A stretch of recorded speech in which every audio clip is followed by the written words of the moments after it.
My channel mama's kitchen. आज आम करवा बथुआ साग भजा। तेबे चलतु बनैबा बथुआ साग भजा। आमे प्रथम एठी कढ़ाई बसई तेल गरम कर देई सेथरे पियाज पके देइचु। आलू बैगण को छोट छोट पीस करी काटिकी रखी देइचु। सेथरे हल्दी और लूण भी पके देइथिलु। एबे चलन ताकु से पियाज भितरे पके दवा। ताकु भलो भाबरे गोळेइबा। ताकु किछि समय घोरैकिनी सिजिया पई छाडी दवा। ये सिजी गला परे एबे आमे ता देरे काटी रखिता टमाटर को पके गोळी दवा।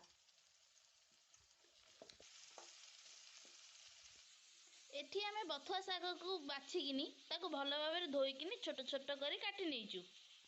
ताकु एबे आमे कड़े रे पके नवा। ताकु भलो भाबरे गोळेइबा।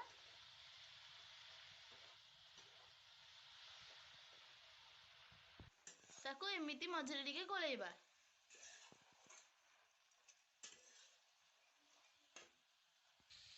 एबे आमे ता देरे लंका जीरा गुंड पके दी ताकु गोळेइबा।